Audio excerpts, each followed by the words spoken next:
최근 시장의 변화무쌍함 때문에 사실 많이들 힘들어 하실 건데요. 우리 일상생활에서 어떻게 보면은 날씨가 맑은 날도 있고 흐린 날도 있고 비 오는 날도 있지 않습니까? 그런데 일상에서는 일기예보라는 참 좋은 시스템이 돼 있어가지고 우리가 외출하기 직전에 오늘 날씨가 추우면은 옷을 두껍게 입고 비가 오면 우산을 챙겨 나갈 수가 있는데, 안타깝게도 시장에서는 그러한 시스템이 명확히 돼 있지가 않습니다. 예, 이런 부분 때문에 사실 시장이 약간만 변화해도 우리 개인 투자자 여러분들은 상당한 피로감과 어려움을 느끼실 수 있는데요. 금일은 그 부분을 해결하기 위한 이 시장의 맥점에 대해서 준비를 해봤습니다. 총 3가지의 맥점으로 정확하게 시장을 어느 정도 예측하고 대응할 수 있으시도록 제가 한번 준비를 해봤으니까 천천히 한번 따라와 보시죠. 네, 먼저 우리 시장의 맥점을 잡기 위해서는 앞서 우리 투자에 대해서 대가라고 부르시는 분들의 그 투자 아이디어를 한번 살펴볼 필요가 있습니다. 존 템플턴 경이 이런 얘기를 하셨죠. 최적의 매수 타이밍은 시장의 피가 낭자할 때다. 네, 사실 좀 섬뜩한 표현이긴 합니다. 그렇죠? 시장에 피가 낭자할 때, 설령 그것이 당신의 피일지라도 말이다. 과연 이 얘기가 무슨 말일까요? 약간 추측해보면 아실 수 있겠지만 사실상 이 말인즉슨 우리 계좌가 정말 힘들게 시장에 치이고 있을 때라는 거를 어렴풋이 아실 수가 있을 겁니다. 그런데 왜 이런 얘기를 했을까요? 거기에 대해서 제가 약간의 부연 설명을 한번 달아보도록 하겠습니다. 우리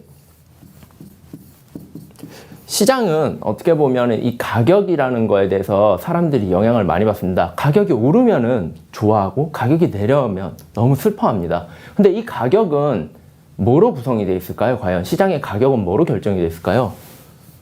살펴보면 시장의 가격은 이 숫자와 사람들의 심리로 구성이 되어 있습니다. 그리고 존 템플턴 경이 얘기한 시장의 피가 낭자할 때라는 거는 이 심리 부분을 강조하고 있습니다. 기업의 숫자라든가 시장의 펀더멘탈 이런 걸 안 따지나요? 네, 물론 따지긴 하는데 여기에서 얘기한 정확한 의미는 이 심리 부분을 얘기하고 있습니다. 이 말이 무엇이냐? 왜 하필 심리를 적었냐? 주식 투자에서 만약에 불변의 진리가 있다라고 하면은 무엇일까요? 한번 생각해 보면은 기업도 변화하고 그 기업의 안전성, 수익성 이런 거는 계속 변화가 됩니다. 그런데 변하지 않는 게 딱 하나 있습니다. 뭘까요? 바로 시장에 참여하는 투자자들의 심리 상태입니다. 인간은 누구나 탐욕과 공포라는 특성을 가지고 있습니다. 감정적 특성을 갖고 있는데 이 부분은 절대 변하지 않는 것입니다. 그래서 투자의 대가들은 시장에서 변하지 않는 고정 요인에 대해서 항상 많은 생각을 했고 그것을 이용하여 수익을 낼 수 있는 기회들을 많이 찾았습니다. 이 말인즉슨 뭐냐? 보통 개인 투자자분들이 많이 경험해 보셨을 거예요. 내가 사면 고점이고 내가 팔면 저점이다. 그 말인즉슨 내가 팔면 저점이었다라는 거는 내가 그만큼 힘들게 버티고 팔았는데 그 이후에 수익이 났다라는 거죠. 그만큼 시장에 피가 낭자할 때 내가 그만큼 힘들 때는 어떻게 보면 최저점이라든가 저점에 가까운 수준일 수 있다라는 것입니다. 그래서 여기서 심리라는 거는 인간의 바로 탐욕 그리고 공포를 얘기하는데요. 즉 탐욕을 경계하고 공포에 어떻게 보면 용기를 내라는 말이 될 수가 있습니다. 그런데 그런 이론은 알겠는데 그런 얘기도 들어본 것 같은데 과연 탐욕과 공포를 어떻게 평가할 수 있나요? 네, 그래서 제가 오늘 바로 맥점을 준비했죠. 바로 첫 번째 맥점입니다. 총 3가지의 맥점이 준비가 되어 있는데 첫 번째 맥점은 바로 이겁니다. 지금 보면은 제가 시장에 익히 보시는 차트를 들고 왔습니다. 여기서 우리 개인 투자자 여러분들의 심리를 제가 한번 설명해 볼게요. 사실 시장이 이렇게 꾸준히 우상향할 때는 대다수가 너무나 안정감을 갖고 있습니다. 왜? 내 계좌가 계속 플러스니까요. 두려울 게 아무것도 없죠. 그런데 반면에 시장이 하락 전환이 됐다, 마이너스가 됐다 그러면 그때부터는 너무 불안한 겁니다. 하루하루 잠도 안 오고 이거 내일 어떻게 될까 이런 식의 신경이 쓰이는 거죠. 근데 여기서 중요한 거는 제가 여기 이동평균선 2개를 딱 들고 왔습니다. 중요한 게 뭐냐 그러면 이동평균선이 뭡니까? 바로 그 특정 기간 동안 매수자와 매도자 간에 합의된 거래 가격의 평균 가격입니다. 그 말인즉슨 뭐냐? 내가 만약에 여기 240일, 약 거래 기간으로 치면 1년 동안 시장 참여자들이 거래를 했고 그 거래의 평균 가격이 요 가격선이라는 겁니다. 약 3,100포인트, 시장으로 보면은 약 3,100포인트 정도 되겠네요.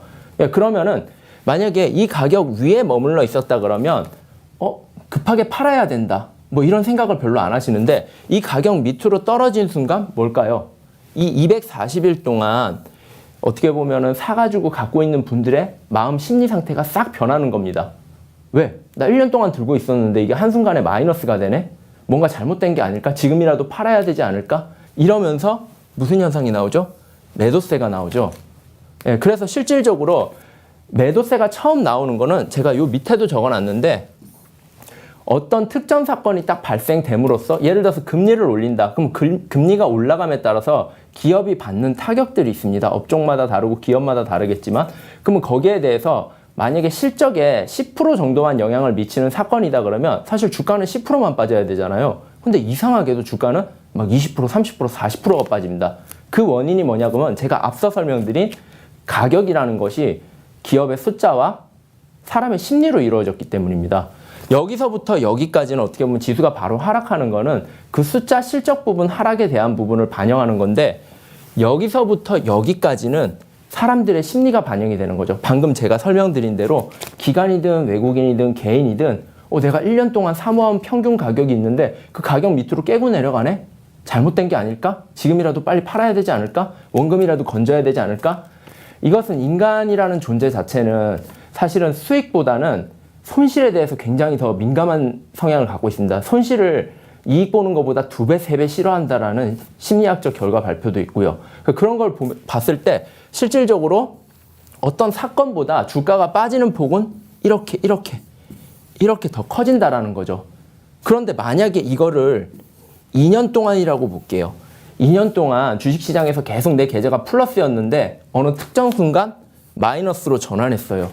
그럼 이건 뭔가요? 1년 동안 산 사람들의 매도 물량과 2년 동안 산 사람들의 매도 물량이 계속 이 구간 내에 나온다라는 거죠. 그러면 이거는 시장의 펀더멘탈의 문제가 아니라 사람들의 심리의 변화로 인해 가지고 생기는 현상이라고 볼 수 있습니다. 근데 대부분의 개인 투자자 여러분들은 그거를 잘 모르시는 경우가 너무 많더라고요. 사실 그러면은 지금 두 가지를 명확히 아실 수 있는 게 시장은 펀더멘탈적인 요인과 그리고 센티멘탈적인 요인, 즉 사람들의 심리에 의해서 영향을 받는 요인이 있는데 펀더멘탈적인 부분보다 심리에 의해서 가격이 영향을 받는 게 더 크다라는 거를 하나 기억해 두시면 됩니다. 네, 그래서 보면은 그러면 지금 시장이 이렇게 흘러내리면서 우리 계좌는 분명히 피를 흘렸습니다. 그게 과연 누구의 피일까요? 여기 그래서 제가 간단한 차트를 준비했는데 보시면 주황색으로 표시되어 있는 게 개인들의 1년간의 누적 순매수입니다. 정확히 2021년 6월 이후 3,300포인트를 찍고 우리 시장은 계속적으로 하락을 했습니다. 그때부터 그 하락한 시점부터 지금까지의 누적 순매수금을 들고 온 거고요. 실질적으로 개인이 이렇게 꾸준히 코스닥이고요. 코스피입니다. 주황색으로 된 개인은 꾸준히 샀지만 반면에 검은색으로 된 지수는 어떻게 됐나요? 보시다시피 코스피, 코스닥 모두 지수 자체는 내려갔습니다. 그리고 노란색으로 된 외인, 파란색으로 된 기관 어떻게 하고 있나요? 적극적인 움직임을 안 보이고 있죠. 개인과 다르게. 그러면 실질적으로 지금 피를 가장 많이 흘린 거는 우리 개인 투자자라는 것입니다. 그러면 이 친구들 외인하고 기관은 어떻게 이 시장에서 보수적인 자세를 이렇게 유지하고 있었을까요? 네, 이제 다음으로 시장의 두 번째 맥점이 나옵니다. 바로 이것이 두 번째 맥점인데요. 기관하고 외국인들이 이 어려운 시장에서 피를 덜 흘릴 수 있었던 거는 이 사람들이 시장의 메커니즘에 대해서 이해를 하고 있기 때문입니다. 개인 투자자들보다 사실 더 수월하게 어떻게 보면 더 효율적으로 시장을 이해하고 있는 거죠. 보시면은 시장은 크게 나누면은 여기 금융장세, 실적장세라고 부르는 실질적으로 강세장과 그리고 역금융장세, 역실적장세로 부르는 약세시장으로 구성이 되어 있습니다. 그런데 만약에 시장을 이렇게 생각 안 하고 그냥 단순히 시장이 오른다, 내 기업이 오른다, 사야겠다. 옆집 철수가 돈 벌었으니까 나도 급하게 사야겠다 그러면 시장이 꾸준히 이렇게 우상향하는 줄 압니다. 이 뒤에 일을 생각을 안 하는 거죠. 근데 분명한 거는 시장이라는 건 사이클이 있습니다.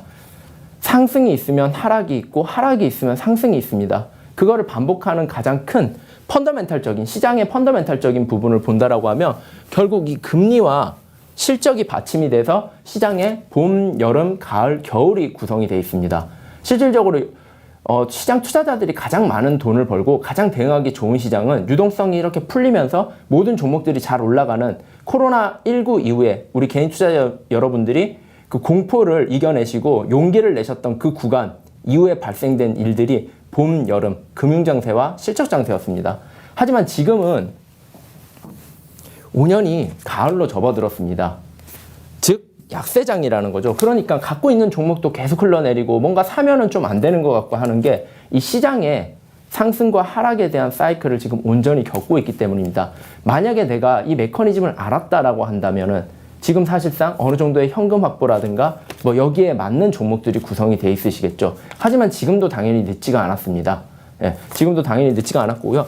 이 맥락에서 이 맥점을 이해하신다 그러면은 앞으로 시장 자체에 어떤 계절이 변화할 때 나 혼자 비가 오는데 우산을 안 들고 가는 그런 우를 범하실 확률이 상당히 줄어드시겠죠. 예, 그렇기 때문에 이런 부분도 당연히 챙겨두셔야 되고요.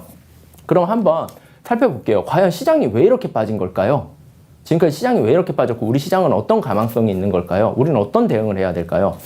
보시다시피 21년 6월 고점 이후부터 생긴 주요 사건입니다. 뭐 오미크론, 뭐 공급망 병목 형상, 물가, 금리, 뭐 전쟁까지. 근데 한번 생각해 보셨나요? 제가 아까 앞서 말씀드린 대로 여기서 정말 내 기업의 실적에 영향을 미치는 것들에 대해서 그리고 아까 설명드린 내 기업의 숫자, 펀더멘탈에 영향을 미치는 요인들과 그게 아니라 그냥 심리가 변하고 있는 요인들을요. 네, 이거를 한번 구분해 보시면 사실 지금 어떤 대응을 해야 될지 명확히 아실 수가 있습니다. 어떻게 아실 수가 있냐 그러면 제가 그 부분을 한번 설명을 드려볼게요. 먼저 그 부분을 설명드리기에 앞서가지고 가장 중요하게 이 포인트 하나만 기억해 놓으시면 됩니다. 가격과 가치는 분명히 다른 겁니다. 가격과 가치는 다른 건데 지금까지 제가 앞서 보여드린 만약에 차트를 보고 투자하셨다 그러면 나는 가치가 아닌 가격을 중심으로 뭔가 의사결정을 한 겁니다. 가격이라는 게 어떤 건가요? 가격은 내가 현재 소비를 포기하고 미래에 어떤 것을 얻기 위해서 지금 현재 확실한 지출을 하는 것을 우리가 가격이라고 합니다. 그러니까 어떤 것을 지불하는 행위인 거죠. 예. 그리고 가치는 뭔가요? 현재 소비를 포기함으로써 지불함으로써 미래에 얻는 뭔가 큰 것이 있어야지 우린 그걸 가치라고 부르잖아요. 그래서 두 가지는 다른 개념인데요. 쉽게 제가 한번 말씀드리는데 대부분의 개인 투자자 여러분들은 가치를 생각하지 않는 경우가 많습니다. 기본적으로 가격이 떨어지면 뭔가 큰 일이 생겼다라고 생각하시는 거죠. 근데 한번 생각해 볼게요. 이 가격이라는 거의 메커니즘이 어떻게 돼 있나요? 시장에서 가격은 제가 쉬운 예로 들다 그러면 제가 주식이 두 주가 있어요. 그리고 어떤 상장된 종목 자체에 그 유통되는 주식이 딱 두 주밖에 없다라고 칠게요. 유통 물량이 두 주밖에 없고 그 두 주를 제가 들고 있어요. 근데 제가 그 두 주를 팔고 싶은 거예요. 근데 아무도 사가시는 사람이 없어요. 그러면 저는 가격을 계속 낮춰서 부르겠죠. 반면에 모두가 그 주식을 사고 싶어 하세요. 그럼 저는 가격을 계속 높게 부르겠죠. 그럼 높은 가격에 계속 그 주식의 가격은 성사가 되겠죠. 여기서 본질은 뭔가요? 생각해 보시면 가격이라는 거는 그냥 매수자와 매도자에 의해서 합의된 결과물이라는 겁니다. 근데 만약에 이 결과물 자체가 소수에 의해서 결정이 된 거라면은 그게 과연 공신력이 있을까요? 그 소수는 과연 어떤 면을 보고 투자를 한 걸까요? 그렇기 때문에 여기서 여러분들은 캐치를 하셔야 되는 게 이 거래량이라는 요소에서 한번 생각을 해보실 게 거래량이 현저히 줄어든 상황에서 가격이 빠지고 있다라고 하는 거는 그게 합리적인 가격이 아닐 수 있다라는 겁니다. 왜? 그만큼 시장에 관심이 없는 사람들이 사고 팔고 어쨌든 가격이 형성되는 거니까 사고 팔고 하면서 이루어진 가격이기 때문이죠. 근데 거래량이 왕성히 형성됐을 때는 뭔가요? 엄청난 뭔가 시장이 인기를 얻고 있어서 100원짜리를 120원, 130원, 140원에 팔 수 있다라는 생각을 하셔야 되죠. 이게 아까 앞서 말씀드린 탐욕을 경계하라는 게 이게 오늘 100원이었던 게 내일 110원 가면은 내일 120원 될 것 같거든요. 그렇다 보니까 사람들이 급하게 계속 매수를 하는 겁니다. 왜? 주식은 한정되어 있으니까요. 유통되는 주식이 한정되어 있잖아요. 발행 주식이 한정되어 있고. 그렇다 보니까 급한 마음에 사면은 탐욕으로 가격이 만들어지는 겁니다. 근데 반면에 시장이 떨어질 때는 어떤가요? 난 죽어도 안 팔래 이러시는 분들이 있고, 원금 손실 보기 싫어가지고 여기서라도 정리하자 이러면서 정리하시는 분들이 있고요. 그러면서 거래가 계속 줄어들겠죠. 팔 사람 다 팔고 나면은. 팔 사람 다 팔고 나면 뭐죠? 그때 진바닥이 완성이 되겠죠. 근데 그 팔 사람 다 파는 과정 동안에 분명히 거래량 자체가 계속적으로 감소가 될 거예요. 그러면 그 거래량에서 과연 가치가 반영돼 있을까요? 당연히 가치는 반영돼 있지 않습니다. 아까 앞서 설명드린 대로 사람들의 심리 영향이 많이 개입이 돼 있어가지고 거래량 자체를 계속 줄이면서 내려간다라는 건 그냥 시장에 참여한 사람이 한두 사람, 두세 사람 이런 식으로 소수가 그냥 형성하는 가격이기 때문에 합리적인 가치가 묻어있지 않을 확률이 굉장히 높다라는 거죠.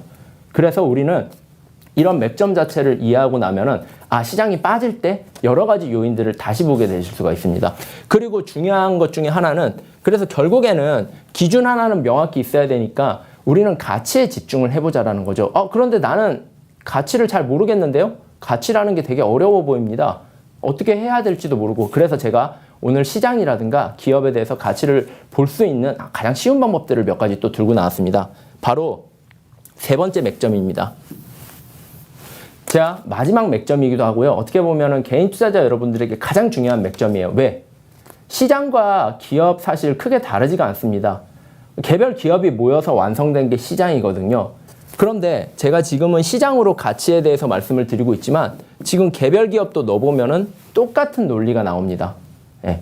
그래서 보시면은 이 개별 기업에 대해서 어떻게 대응을 하시고 어떻게 현명하게 조치를 취하실 수 있는지에 대해서 이 세 번째 맥점이 가장 중요한 포인트라고 말씀을 드릴 수가 있습니다. 왜? 가치를 아실 수 있는 방법이거든요. 앞서는 가격에 휘둘리셨다라고 하면은 이제는 이 가격을 중심을 잡아줄 수 있는 이 숫자를 기본으로 보시면 된다라는 거죠. 총 우리가 기업의 가치라든가 시장의 가치를 평가할 때 어떤 식으로 평가하냐 그러면 첫 번째, 수익성 가치. 돈을 잘 벌고 있는지. 두 번째, 자산은 잘 쌓이고 있는지 자산 가치. 배당은 잘 주고 있는지 배당 가치. 그리고 유동성이 풍부해서 여기에 대해서 시장이 충분히 배수를 지불할 역량이라든가 의지가 있는지. 이렇게 구성이 되어 있습니다. 네, 딱 이렇게 구성이 되어 있는데 제가 아주 쉬운 사례로 한번 말씀을 드려볼게요. 자, 우리는 누군가에게 평가를 받을 수가 있습니다. 하지만 내가 낸 성과로 평가를 받아야 되는데 중요한 거는 우리가 어떤 사람을 평가할 때 그 사람 성과보다는 그 사람의 한순간의 모습을 보고 평가하는 경우도 상당히 많습니다. 어떤 사람의 잘못된 행동을 보고 저 사람은 계속 저럴 거야. 예전에도 저랬겠지. 이런 식으로 말이죠. 시장도 기업도 똑같습니다. 사실 여러분들이 보셔야 되는 거는 이 기업의 성과입니다. 실제로 얘네가 지금, 과거, 앞으로 해낼 이 성과를 보셔야 되는 거고 이 성과에 아까 말씀드린 주변의 평가가 들어갑니다. 이게 바로 이 기업의 가격과 가치를 형성하는 거죠. 그러면 만약에 우리가 이 기업의 성과를 제대로 볼 수 있다 그러면은 남의 평가에 휘둘리지 않습니다. 내가 굳이 돈이 많은 사람인데 남한테 나는 돈이 많아요 이렇게 과시할 필요가 있나요? 전혀 상관이 없죠. 그리고 언젠가는 그게 주변 사람들이 알게 되면서 당연히 그 가치라든가 가격에 맞는 대우를 받겠죠. 네, 시장도 똑같습니다. 그런데 대부분이 우리는 이 평가에 되게 많이 좌지우지되곤 합니다. 우리 시장이 몇 배 받고 있어? 우리 시장이 멀티플이 몇 배야? 이런 식으로 말이죠. 그래서 중요한 거는 이 자산가치, 수익가치, 배당가치 관점으로 우리가 정말 좋은 기업을 들고 있나, 앞으로도 유용한 투자를 할 수 있나를 제가 한번 살펴봐 드리도록 하겠습니다.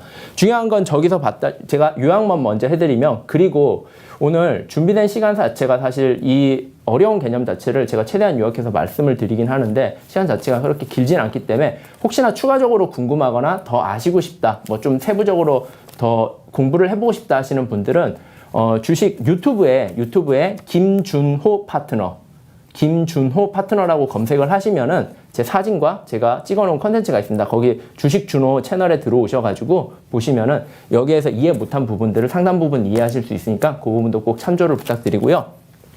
중요한 거는 자산 가치랑 배당 가치는 크게 일시적으로 달라지지 않습니다. 기업 가치에서 일시적으로 달라지는 거는 수익 가치와 그리고 시장의 유동성을 보고 사람들이 그거를 지불하는 심리 배수 정도입니다. 이거는 사실 그래서 얘랑 얘는 단기적인 요소고요. 이 친구랑 이 친구는 장기적인 요소입니다. 네, 이거를 구분해 놓고 보면은 내 기업 시장 자체가 완전 다르게 보이실 거예요. 아, 빠지면은 이때가 나한테 기회가 될 수 있겠구나. 아, 빠져도 이 기업은 안 되겠구나가 눈에 어느 정도 보이실 거란 말이죠. 네, 그래서 실제로 보시면은 이거는 가격으로 지금 현재 시장을 제가 한번 봐드리는 겁니다. 가격이라는 건 인기 투표랑 똑같다라고 보시면 됩니다. 그냥 인기 있는 종목이 있다 그러면 거기에다 계속 그냥 인기 투표를 하는 거죠. 그러니까 정말 인기 순으로 사람들이 선호하는 순으로 가격이 높게 형성되는 겁니다. 여기에는 가치라는 게 아예 담겨 있지는 않습니다. 그래서 시가총액 회전율로 한번 이런 거를 살펴보면 약 12년의 데이터죠. 2010년부터 2021년까지 데이터를 갖고 왔는데요. 실제로 시장은 코로나19 이후에 엄청난 상승을 보였습니다. 사람들이 인기 투표를 막 한 거죠. 와, 너도 나도 주식으로 돈 번다 하니까 모두가 참여를 해가지고 무려 24%까지 올라갔습니다. 그리고 최근에 떨어졌죠. 11%까지. 그리고 시장의 평균치는 약 6에서 한 8% 정도였습니다. 이 말이 뭘까요? 아까 저희가 계절 국면을 제가 가을이라고 말씀드렸는데 조금 더 빠질 수도 있다라는 것입니다. 그리고 시장이 다시 재평가를 받거나 어떤 실적 이슈가 생기는 업종이라든가 기업이 있다 그러면 얼마든지 멀티플을 올려받을 수가 있다라는 거죠. 그렇기 때문에 이 요인에서 우리는 힘든 구간을 어느 정도 잘 견디고 있고 지금서는 적정 내외 수준, 그러니까 심리 상태로 보면은 아주 공포 구간도 아니고 어떻게 보면은 탐욕의 구간도 아닌 그 중간의 영역에서 왔다 갔다 하고 있다라는 거를 이런 지표를 통해서도 알아보실 수가 있습니다. 그리고 다음으로 이제부터는 제가 아까 말씀드린 가치와 가격을 함께 비교해 볼 겁니다. 수익 대비 가격이 현재 코스피가 어느 정도의 평가를 받고 있나, 내가 버는 수익 대비 해가지고 현재 가격 수준을 시장에서 얼마나 쳐주고 있나 보면은 약 32배까지 올랐습니다. 코로나19 이후에. 우리나라 시장에 원래는 10배, 11배씩 이렇게 지불하던 외국인 기관 개인들이 32배를 지불하게 된 거예요. 왜? 기업이 좋아지는 것 같으니까 더 비싼 가격에 사고 싶어서 계속 인기 투표를 한 거죠. 좋은 기업 계속 좋아진다, 좋아진다, 좋아진다 이러면서. 그런데 시장의 가격 거품이 싹 거디고 나니까 어떻게 되나요?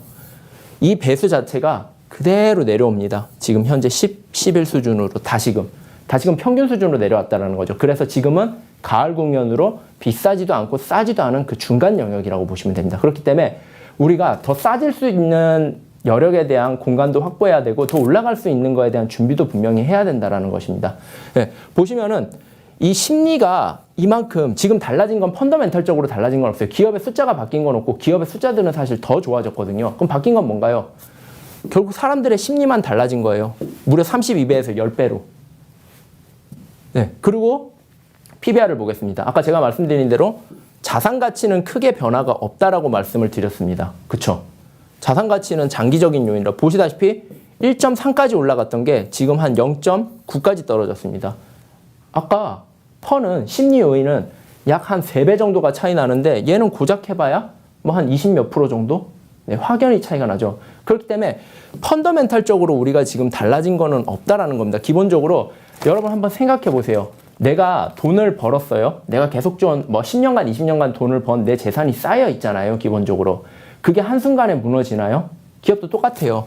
그런 자산 측면이 한순간에 무너지지 않는다고요. 단, 어떤 시황이라든가 어떤 특정 상권 때문에 그 한 달의 수익, 그 1년의 수익이 나빠질 수는 있겠죠. 그런데 대부분의 투자자들이 그 한 달의 수익, 3달의 수익, 1년의 수익 가지고 그 기업의 모든 거를 평가하는 우를 겸하고는 합니다. 네, 그래서 이런 식으로 가치와 가격을 나눠보고 이런 식의 맥점으로 접근을 한다 그랬을 경우에는 우리 시장 자체에 또 다른 요인이 보이고 기회 요인을 지금 분명히 추가적으로 만들어 가실 수가 있을 겁니다. 네, 이상 제가 또 이 이후에 특강을 현재 준비해 놨고요. 요 강의에서 마저 다 소개 못한 부분은 특강 시간을 통해 가지고 마무리를 해보도록 하겠습니다. 이어지는 특강에도 활발한 참여 부탁드리고요. 이상 한국경제TV 파트너 김준호였습니다. 감사합니다.